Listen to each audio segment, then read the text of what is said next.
galera, mais uma semana, mais um Buzzer Beater pra vocês. E aí, galera, tudo bom com vocês? Espero que vocês estejam acompanhando mais uma semana de NBA, mais uma semana de playoffs, mais uma semana de grandes jogos, grandes confrontos pra vocês. Eu tô aqui com ele de sempre, Felipe Hagahara. Tudo bom, Felipe? Tudo bom, Heitor. Um pouco menos animado que você por circunstâncias, né? Mas estamos sempre aqui. É isso. Hoje a gente vai falar muito de NBA, principalmente NBA.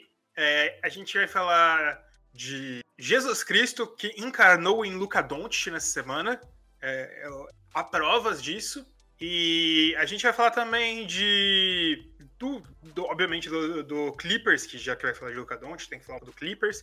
Vai falar do Denver Nuggets, para tristeza do Felipe. A gente vai falar também do Los Angeles Lakers e dos prêmios da NBA que já saíram, né, Felipe? É isso aí. Uma parte desses assuntos aí me entristece muito, como você já disse. Mas eu já digo que eu cantei um pouquinho, né? Eu falei que era um time que poderia perder para qualquer um dos playoffs e tá acontecendo. Olha só, estão perdendo para qualquer um, né? Você falou que podia perder para qualquer um, estão perdendo. Bom, Felipe, você quer passar alguns recadinhos ainda? Claro, a gente não pode deixar de começar sem os nossos famosos recadinhos. Para quem tá escutando o podcast aí, caiu de paraquedas, saiba que a gente tá distribuído em todos os agregadores de podcast, então se você costuma ouvir em algum outro e não nesse especificamente que você pode partir lá que a gente vai estar com certeza. E para quem tá começando aí na podosfera ou começando a ouvir o podcast do Buzzer Beater, por favor, se inscreva, siga, deixe o coraçãozinho, deixe suas interações, deixe comentários, se a plataforma permitir. Também a gente publica os nossos podcasts no nosso canal do YouTube, então se você estiver ouvindo por aí, por favor, se inscreva no canal, aperta o sininho para receber as notificações de quando a gente publica episódios novos e comenta também. Para quem quer mandar alguma sugestão pra gente, mandar alguma ideia, mandar um elogio, uma crítica construtiva, principalmente, você pode mandar no e-mail buzzerbeaterbr@gmail.com. Siga a gente também nas redes sociais, que o Heitor tá sempre publicando várias coisas bacanas lá. Quais são os endereços, Heitor? Instagram, eu acho que é buzzerbeater_br. No Twitter é buzzer_beaterbr. E no YouTube é buzzerbeaterbr. Isso aí. E também a gente aproveita sempre para fazer o convite para o nosso outro projeto, que é o Finta Política, que é um podcast que a gente usa o esporte como a cola para a gente discutir vários aspectos da economia, da sociedade, da política, obviamente. Então tem bastante coisa bacana lá. E na semana passada a gente falou de NBA. Vou deixar aqui um trechinho para quem não ouviu, que a gente falou sobre o Manute Ball e como ele usou o basquete para falar sobre o Sudão e para tentar salvar a nação do Sudão do Sul. E confere aí, que eu acho que o programa ficou muito bom e vocês que gostam de NBA vão adorar curtir o nosso programa. Essa semana tem mais. Normalmente sai entre quinta e sexta-feira o programa. A África é um continente marcado por grandes estados e civilizações. Grandes nações emergiram no passado, como o Antigo Egito, o Axum, na região da Etiópia, a Núbia, o Zimbábue e muitas outras responsáveis por grandes conquistas e avanços no passado. No entanto, desde os tempos antigos, conflitos de natureza étnica, religiosa e política não são estranhos à região. Mais ainda, com a expansão global da influência da Europa no mundo a partir do século XV, divisões territoriais que colocavam os grupos étnicos inimigos agravaram ainda mais qualquer possibilidade de desenvolver relações amistosas no continente. Uma nação que sofreu com essa realidade e ainda hoje, em 2020, enfrenta sérias crises com guerras civis, pobreza, fome e ausência a recursos básicos de saneamento é o Sudão do Sul. A nação mais jovem do planeta conquistou sua independência apenas em 2011, vive conflitos políticos, étnicos e religiosos seculares, marcados por um recente ataque de seu próprio governo em maio de 2020. Deixou quase 300 mortos. Os maiores atletas da história entram na jogada. Bem, talvez não o maior em qualidade técnica no seu esporte, mas certamente em altura. lembrado recentemente pelo sucesso do seu filho na NBA, que é o Bol Bol, o pai dele, Manute Bol, com 2 metros e 31 centímetros de altura, é até hoje o segundo jogador mais alto a pisar nas quadras da NBA. Durante os seus 47 anos de vida, o pai de Bol Bol lutou incessantemente pelos direitos de seu povo, criou uma fundação, inspirou vidas e jogadores. Ele não lutava pela independência de seu país. Faleceu antes disso acontecer. O gigante queria, na verdade, paz e prosperidade para o seu povo, seja o norte, seja o sul. Seu altruísmo chegou ao ponto de que gastou praticamente todo o seu dinheiro para construir escolas, hospitais e melhorar a vida de seus compatriotas. As guerras civis, a falta de acesso a direitos básicos no Sudão do Sul, o impressionante legado de Manute Bol, você verá isso agora, nesse episódio do Finta Política.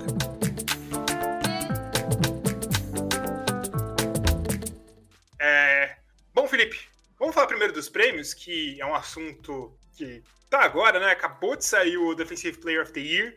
Giannis Antetokounmpo ganha seu primeiro DPOY. Pra mim, tinha que ter ganho desde a temporada passada, mas ganhou o primeiro DPOY, filho. Não tem muito o que comentar, né, Heitor? Merecido por tudo que ele fez. Eu acho que se tivesse um prêmio para cada estatística da NBA ou para cada qualificação de jogo, ele provavelmente estaria no top 5 de quase todos. Então, o DPOY é mais um aí que ele coloca na conta e, com certeza, mano, o cara é um monstro, ele defende as 5 posições, não tenho o que dizer, e defende bem as 5 posições. Exatamente. Ele teve 432 pontos, mais do que o dobro do que o Anthony Davis na segunda posição, que teve 200, e mais do que o dobro da terceira posição do Rudy Gobert, que teve 187. Aliás, o Rudy Gobert teve mais votos para segundo lugar do que o próprio Anthony Davis. Mas teve uns absurdinhos nessa lista aqui, dos 10 primeiros colocados. Patrick Beverley na frente de Marcus Smart e de Kawhi Leonard e de Brook Lopes. André Drummond na frente de Kawhi Leonard e Brook Lopes. O André Drummond teve um voto para primeiro colocado. E Hassan Whiteside com um voto para segundo colocado também nessa lista. Descobriram que um cara foi o que votou tanto no Hassan Whiteside quanto no André Drummond, que é o Greg Logan. Ele escreve para onde? Deixa eu ver aqui. Para o Newsday, em Long Island, Nova York. Ele votou em primeiro lugar para o André Drummond, em segundo lugar para o Hassan Whiteside e em terceiro lugar para o Giannis Antetokounmpo. É bem provável que ou ele estivesse sob a influência de tóxicos, ou ele tenha olhado algumas referências, algumas estatísticas de umas 3 temporadas, 4 temporadas atrás, que ainda não justificaria isso. E não sei, cara, ele não vejo muito sentido para qualquer um desses votos, mas assim, falando pelos outros, né? A gente já comentou, cara, o Marcus Smart tinha que estar no top 3, tinha que estar nos finalistas, cara. Pelo menos no top 5 ele merecia estar, cara. Sim. E o Ben Simmons ficou em quarto, que pra mim o Ben Simmons devia estar no top 3. Baita defensor, baita temporada do Ben Simmons. Aliás, Brett Brown foi demitido, mas a gente nem vai falar muito das questões fora dos playoffs, porque tem muita coisa de playoff pra falar. E quando tiver alguma grande mudança, algum técnico contratado, a gente pode até comentar alguma coisa, mas agora não. Agora não dá pra... Não tem por que comentar, vamos falar de playoffs. E também teve outro prêmio, né, Felipe? O técnico do ano. O técnico do ano, que o grande vencedor foi o senhor Nick Nurse. O grande enfermeiro Nick Nurse. Super merecido, né? Fácil. Ele é o melhor técnico, e não é nem pra mim uma questão de melhor da temporada. Hoje ele é o melhor técnico da NBA. Ele foi votado com 90 dos 100 votos possíveis para primeiro colocado. Não tem Deveria ter recebido todos os 100. Eu acho que não seria absurdo essa votação, cara. Não seria absurdo essa votação. Sim, doido como que ele conseguiu suprir essa... Como que eu posso falar? Suprir essa grande falta que o Kawhi Leonard faz, né? Ele desenvolveu um esquema completo, né? O próprio maneira que o Toronto se construiu foi sempre acerca de vários jogadores desacreditados. Tipo, a única estrela que conseguiu contar durante todos esses anos tinha sido DeMar DeRozan, que vamos convir que nas formações e nas execuções, mesmo com o Dwayne Casey, lá nunca funcionou para chegar no mais alto nível como o Nick Nurse chegou, apesar de a gente ser um sucesso bem louvável. Mas o que o Nick Nurse fez foi absolutamente sensacional, cara. Eu acho que nenhum treinador conseguiria fazer com o que ele fez com um time que por mais tenham jogadores de qualidade, ainda assim jogadores que muitas vezes as pessoas esquecem de colocar ou simplesmente não colocam em listas dos melhores das suas posições. Nesse a gente teve votos de primeiro colocar para Mike Budenholzer. Nate McMillan recebeu um voto de primeiro colocado também. Esse é outro voto bem forçado, apesar dele estar bem, mas bem forçado. Completou o top 5 o Eric Spoelstra e o Frank Vogel do Lakers. Meio exagerado esse Frank Vogel. Eu acho que o Taylor Jenkins, que vem sexto, merecia o top 5. A gente não vai discutir top 5 dessa votação, né? Sim. O que interessa é quem ganhou.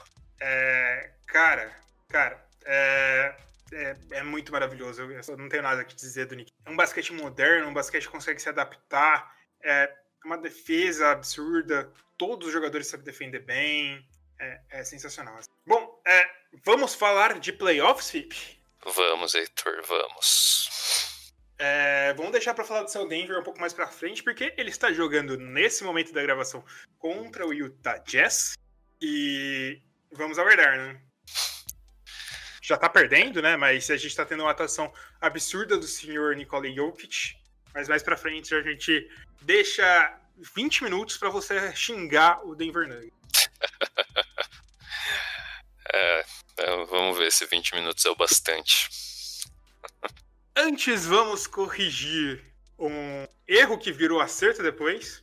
A gente disse que, no dia que a gente gravou, a gente disse que Los Angeles Lakers devia trucidar o Portland Trail Blazers e no mesmo dia o Portland Trail Blazers ganha do Los Angeles Lakers no primeiro jogo. Mas depois disso teve outros 3 jogos vencidos pelo Los Angeles Lakers. Cara, essa série tá decidida já, né? É muito difícil de acontecer uma reviravolta, principalmente que Damian Lillard não vai jogar o próximo jogo. Exato. Acho que queimou a língua no primeiro jogo, né? Mas, no fim das contas, prevaleceu, acho que o mais comum, esperado, normativo. Pra ser bem sincero, eu achava até que, não com a surpresa do primeiro jogo, mas no mais seria uma série um pouquinho mais pegada. Achava que poderia ser, mas a partir do segundo jogo virou, já dizia Galvão Bueno, virou passeio, né? Virou. Mas no final das contas, a gente comentou e eu acho que os comentários se mantêm, né? Esse Portland não tem time pra encarar esse Lakers de jeito nenhum, cara. Por fim, a gente teve um grande momento do Anthony Davis. O que faltou no primeiro jogo, na verdade, foi o ataque do Los Angeles Lakers, né? Porque eles conseguiram reduzir o Portland Trail Blazers a poucos pontos, mas o ataque do Lakers não funcionava. O Anthony Davis foi pífio no primeiro jogo, foi muito pífio. Mas ele acabou dando uma grande melhorada. Sim, com certeza. A gente já sabia que ia virar passeio do próprio Anthony Davis em algum momento, né? Porque o matchup era completamente absurdo, né? Era um matchup que não se encaixava pro Portland conseguir defender. Eles até tentaram fazer uma formação lá com 2 pivôs para tentar barrar a entrada dos jogadores, né? Mas é bem difícil funcionar por muito tempo, sendo que um dos pivôs é o Whiteside, então é meio difícil, né? Meio difícil. Vamos ver o que vai dar para aqui para frente do Los Angeles Lakers na próxima série, né? A gente tá com uma série do outro lado que é da enfrente deles, que é o Houston Rockets e o KC, que é uma série bem pegada, né? O Rockets abriu 2-0, o KC foi buscar. É engraçado que no último jogo mostrou bem que foi a série, porque tinha momentos que o Houston Rockets metia muitas bolas de 3 em sequência, tinha momentos que o Houston Rockets apagava, o KC corria atrás, o KC tá jogando bem. Eu acho que são adversários muito mais... que vão exigir muito mais do Lakers, né? Com certeza. Pelo menos um deles, né? Eu acho que volta a cair talvez num problema, dependendo da... Se passa um Houston, por exemplo, que é a questão do garrafão, né? Se o Davis já tinha onde sambar contra o Portland, imagina num mega small ball do Houston, mas essa série do OKC, do Houston, ainda tem revelado um grande pequeno defensor aí, né? No Luguentz Dort. Luguentz Dort é um monstro. É um monstro. Eu acho que o James Harden deve estar tendo pesadelos com o Luguentz Dort. Com certeza. Um baita jogador do nada, né, cara? Baita jogador do nada. Ele foi o quê? Ele foi undrafted? Vamos Lembro, conferir. Acho que não, viu, Heitor? Mas de qualquer forma, era um cara que ele começou a ganhar espaço no time do OKC no final da temporada. Ele é rookie. Eu acho que ele foi undrafted, sim. Foi undrafted. Grande Luguentz Dort. Undrafted. Ele começou a ganhar, como eu falei, ele começou a ganhar o espaço no OKC no final da temporada. Tanto que, se a gente pega os splits da temporada dele, a gente vê muito mais jogos dele acontecendo. Começou a jogar, na verdade, em dezembro, e ele começou os jogos que ele jogou a partir de janeiro. Melhorando bastante, cara. Foi undrafted em 2019. Uma baita estilo do OKC, né? Sim, mais um da incrível geração canadense. Pois é, né? Geração canadense, que é a geração belga. A geração belga do basquete. Mas é um baita defensor, cara. Não, demais. É nulo no chute de 3, né? Meteu várias tijoladas. Mas... É uma evolução do Andre Robertson, talvez. Sim. Mas eu acho que ele meio que o OKC arranjou o seu anulador de Harden, né? Então já faz uma grande diferença. A gente, eu acho que talvez pode dizer que anular sim. É um pouco exagero, porque eu acho que o Harden é um daqueles jogadores que é impossível de ser anulado. Mas dá uma freadinha no Harden, aí a gente já pode dizer. Talvez, sim. Às vezes isso que precisa. Né? Eu digo no sentido de realmente fazer o Harden errar um pouco mais aqueles step backs e não aproveitar tanto dos corta-luzes que ele gosta. Sim. E outro absurdo que a gente tem que ressaltar é o tanto que Shai Gilgeous-Alexander tá jogando nessa série, né? Demais. Matando bola decisiva, né? Absurdamente. Dá uma passadinha também pros jogos do Oeste, né, Felipe? Tudo definido. Eu acho que a gente só tem um Milwaukee Bucks e Orlando Magic. Por incrível que pareça, Milwaukee Bucks vai ser o único time no leste que não varreu a série. Miami Heat varreu o Pacers. O Boston Celtics varreu o Sixers. E o Toronto Raptors varreu o Nets. Cara, eu acho que não tem muito o que falar, né? Tipo... Não, parte dessas coisas eram esperadas, né? Assim, menos o 76ers, tudo bem que é um baque enorme, você perdeu Ben Simmons, mas ainda assim, tipo, foi uma série bem humilhante, viu? Agora, de resto, cara, não existia qualquer chance desse Brooklyn Nets fazer frente ao Toronto, pelo amor de Deus. O Brooklyn Nets mostrou que eles são... Esse elenco de apoio do Brooklyn Nets é até melhor do que a galera imagina, né? Sim, mas falta um pouquinho de sauce. Falta um tempero. Claro. Eu digo que eles foram mais longe do que esse elenco de PJs do Brooklyn Nets imaginava. Que a competição direta para chegar num playoff era a desgraça do Washington Wizards, né? Então...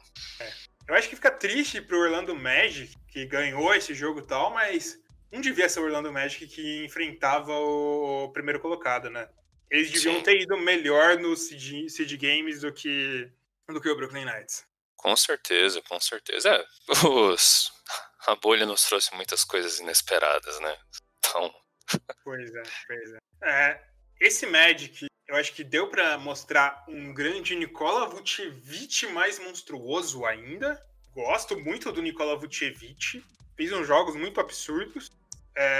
Mas dá uma sensação de que esse Magic estagnou, né?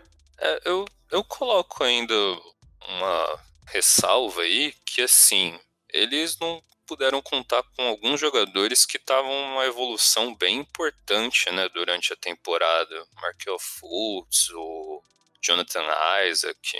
Markel Fultz até jogou, mas não foi o mesmo da temporada regular. Mas ainda, assim, tem jogadores jovens que vale a pena, mas de imediato, além do Vucevic aí, no máximo o Terence Ross é uma boa saindo do banco. O resto dos caras, bicho. Fournier foi muito mal nessa série. Demais. Você tem um Jonathan Isaac que tá machucado, aí você não espera muita coisa pro próximo. É uma coisa meio... sei lá, eu fico meio assim com esse time do Magic. Não sei se vale a pena eles trocarem, porque, querendo ou não, é uma boa ficar sempre competindo, mas não sei o que o Magic aguarda para os próximos anos. Talvez aguardar que o Fultz e o Isaac evoluam tanto a ponto de levar esse time mais longe. Talvez apostar um pouco mais no Mobamba, ou, sei lá, ainda ver o Aaron Gordon como alguém que pode evoluir mais ainda. Não sei, Felipe. É meio estranho. Ainda acho que eles parecem estar num limbo. Ah, mas isso daí é desde que o Dwight Howard saiu, né? Exatamente. Desde que Dwight Howard saiu desse time. E diria mais, antes do Dwight Howard ainda continuou num grande limbo lá que foi pós-saída do Shaq, do Penny Hardaway e tudo. Então, é um time acostumado a ninguém saber o que vai acontecer.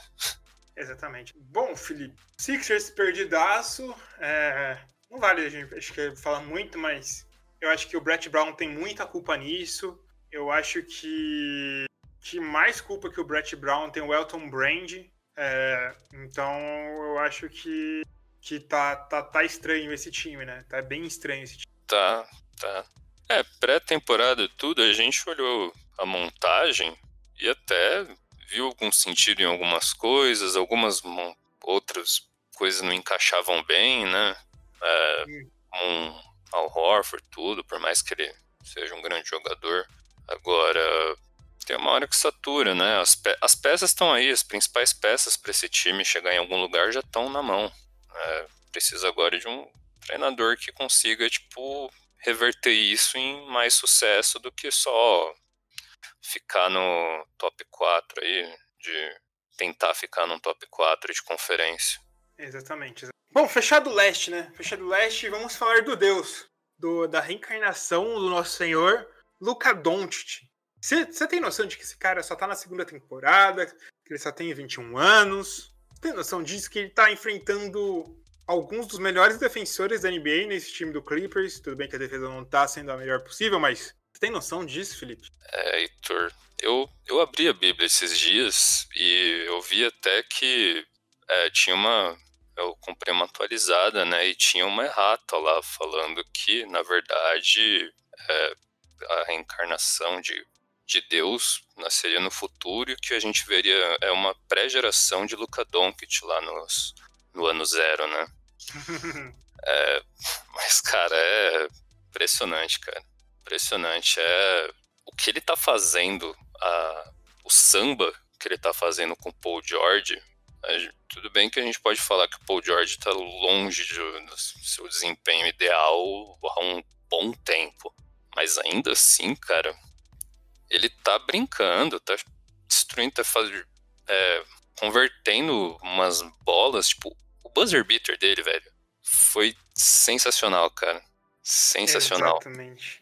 E ele tá com quase um triplo-duplo de média nessa série, né? Acho que tá com só 0.2 de completar 10 assistências. Cara, a doideira é que no primeiro jogo, no jogo que o Dallas tinha ganho, o time do Clippers não foi bem. Mas, cara, nesse jogo, tirando o Paul George, o time do Clippers foi bem. Isso que é a fita. Não foi uma vitória em cima de um time que foi mal. Isso que é a treta. Isso que eu fico mais encabulado, cara. Ele tava enfrentando um Kawhi Leonard jogando ele. E ele passava no Kawhi Leonard. Você tem noção disso, Felipe? Cara, assim, eu vejo que é um agravante o Paul George tá jogando mal, porque num time que tem tanto jogador com suas qualidades defensivas e tudo mais, ele seria o cara pra, até agregar mais pontuação e mais valor ofensivo junto com o Kawhi e o Lou Williams.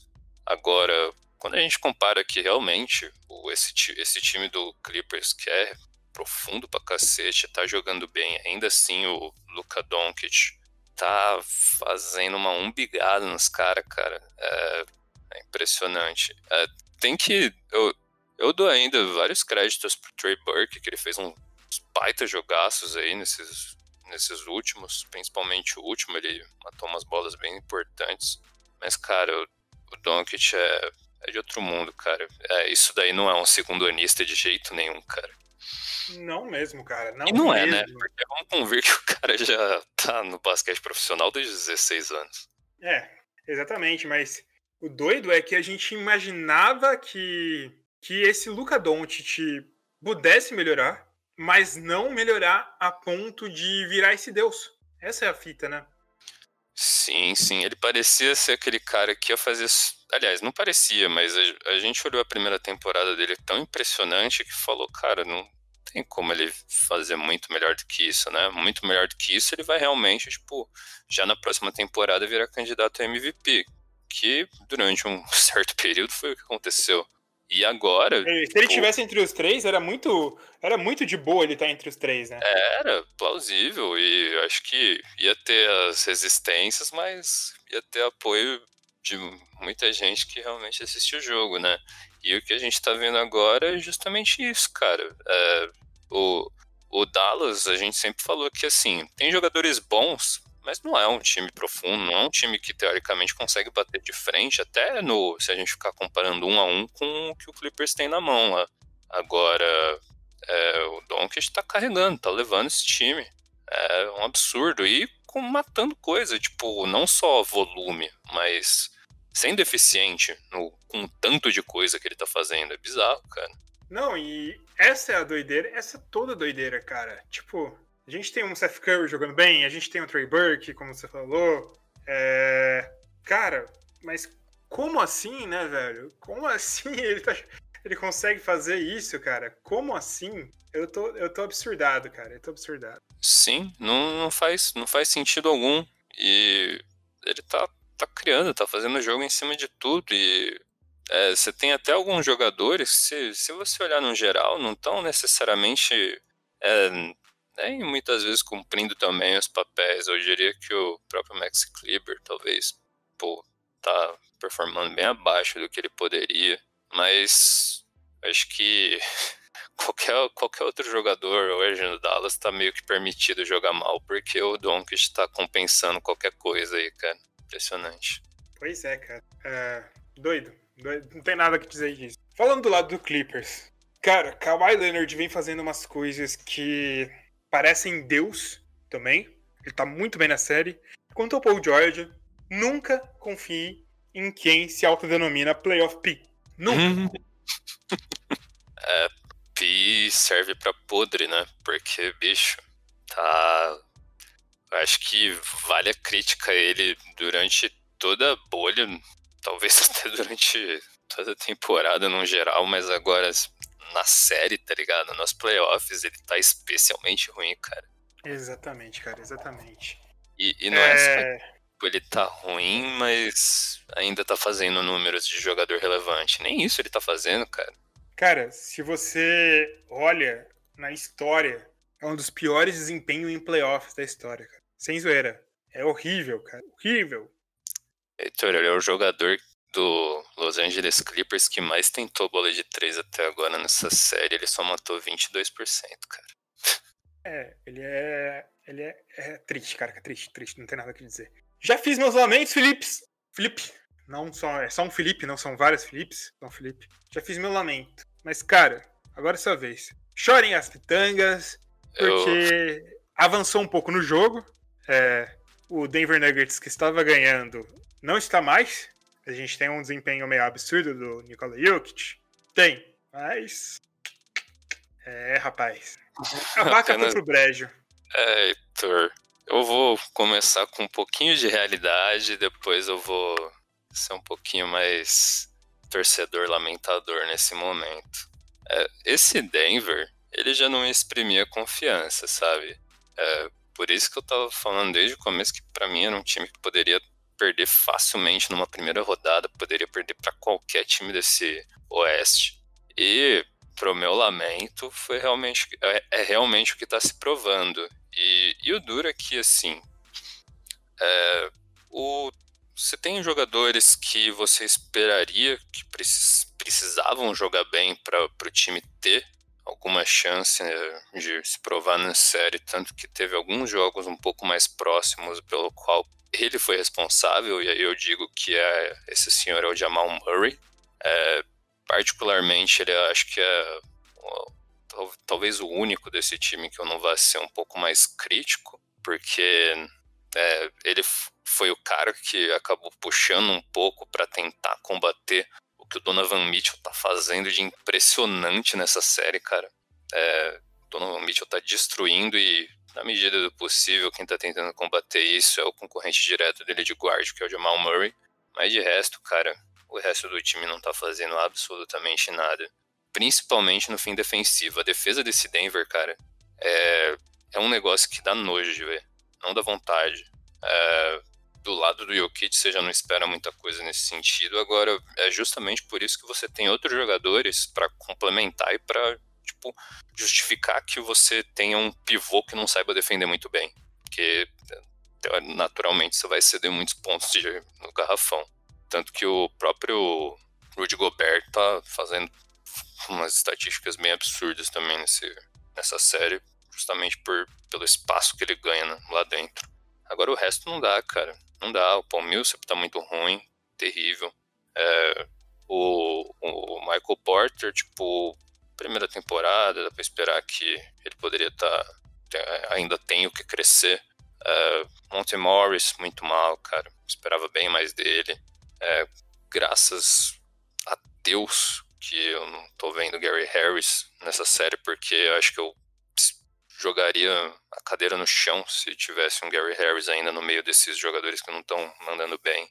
Então, cara, tenho críticas a fazer sobre a parte ofensiva, que, sinceramente, o Mike Maloney não tá conseguindo fazer nada, absolutamente nada contra esse Utah para pontuar. Mas na parte defensiva eu critico mais ainda, porque, pelo amor de Deus, que aí já vai na parte dos jogadores que não estão fazendo absolutamente nada, cara. Cara, é isso. Aliás, você falou do Jamal Murray, o quarto jogo da série. Foi o primeiro na história que 2 jogadores de times diferentes fizeram mais de 50 pontos num jogo de playoff. E uma das poucas vezes em todos os jogos. Você falou do Michael Porter Jr., primeira temporada, ok? Mas eu acho que ele tá sendo tá sendo nulo defensivamente, muito mais do que o Jokic. Ele é um buraco negro defensivamente. Tem esforço, sem nada. E o problema é que boa parte dos jogos você tinha Nikola Jokic, Jamal Murray e Michael Porter Jr. juntos em quadra. Cara, não tem defesa, né? São 3 jogadores que... Jamal Murray nem tanto, mas são 3 jogadores que não são conhecidos por serem grandes defensores, né? Então, esse é o problema. Parece que o time do Nuggets regrediu. É pior do que a temporada passada. Tô com essa grande impressão desse time do Nuggets, que é pior do que a temporada passada. Não sei se ficou com essa mesma sensação. Com certeza pior, cara. Para começo de conversa, que me parece também que no próprio sentido da formação e da organização, esse time não tem nem feito os backdoors que costuma fazer tanto, sabe? O Millsap, o Torrey Craig, o próprio Monte Morris, Jeremy Grant, eles estão lá justamente para defender e fazer a movimentação, os backdoors, pro Jokic encontrar as opções de passe, se movimentarem. Isso não está acontecendo. A formação ofensiva do Denver está completamente bagunçada, não está conseguindo confundir e se movimentar ao redor do Utah.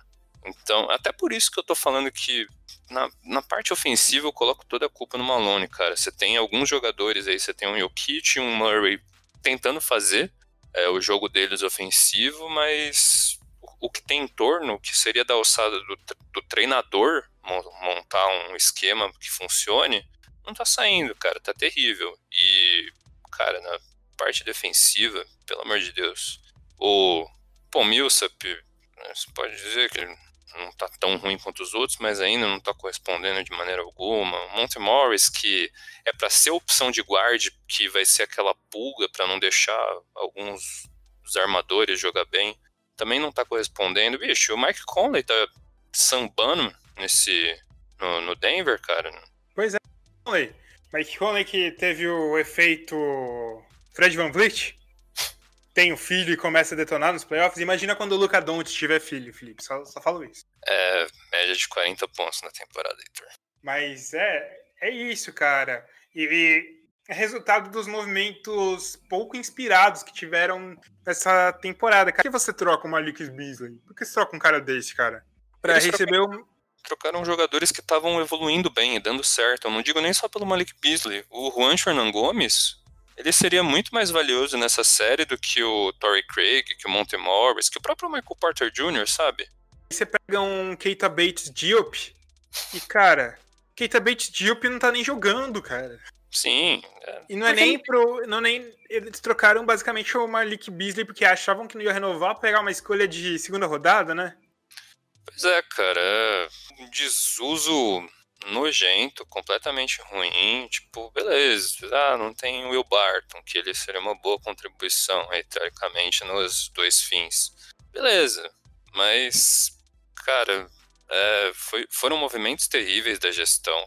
E vamos convir que já há uns bons anos o time não se movimenta muito bem. Eu acho que o único jogador que a gente pode dizer que foi chegou como uma contribuição positiva foi o Jeremy Grant. O Paul Millsap em algum nível, mas ainda assim a gente tem que considerar que ele chegou com um baita salário.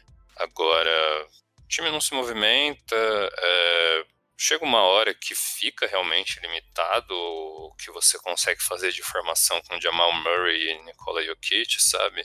E não dá pra depender do talento de dois jogadores que, assim, por mais que sejam incríveis, por mais que a gente possa falar que o Jokic é o melhor pivô da liga, ainda assim não é o suficiente pra, corresponder contra times com estrelas ainda maiores, times mais bem organizados e, como dá pra gente ver, às vezes, né, nem com times que se espera que estejam muito bem organizados. O backcourt do Utah tá destruindo, tá arrebentando com o Denver, cara. E é um Utah que ainda tá sem o Bojan Bogdanovic, né? Pois é. Cara, eu acho que isso não é o fim pro Denver. Eu acho que é o momento de você reorganizar, porque, pelo visto, o Michael Porter Jr. vem pra jogar muitos tempos pra ser talvez a segunda ou terceira força desse time. Só que você precisa mudar o esquema e mudar a forma de jogar para conseguir encaixar o Michael Porter Jr. O Michael Porter Jr. não se encaixa automaticamente no esquema que estava lá. Com certeza, com certeza. E tem que colocar isso na balança que você falou ainda, né? Colocar o Michael Porter Jr. como uma terceira força e abrir mão da defesa. Então, você precisa de melhores defensores, né? Precisa de melhores defensores no entorno. A gente poderia falar que os caras que estão no entorno são bons defensores, só que na série eles não estão respondendo, né, cara? O Gary Harris foi um excelente defensor durante muito tempo, mas as coisas acabam. Pois é, Felipe, as coisas acabam. Mas vale ressaltar de novo, cara, que série que o Donovan Mitchell tá fazendo, bicho. Não, Donovan Mitchell, talvez um dos jogadores mais subestimados de toda a NBA, tranquilamente. Cara, tranquilamente. Bom, Felipe, eu acho que é isso, né? Por hoje é isso, né? Por hoje é isso. Fica o meu choro, minha revolta e eu só não mudo de time porque ainda não dá mais tempo. E porque eu comprei a jaqueta lá, o moletom do Denver, então eu tenho que manter a torcida agora. Bom, semana que vem a gente volta, ou talvez antes dessa semana, quem sabe quando a gente tiver definido todos os times dos playoffs da próxima fase, a gente volte. E é isso, né? Falou, galera, tamo junto, valeu, é nóis, valeu!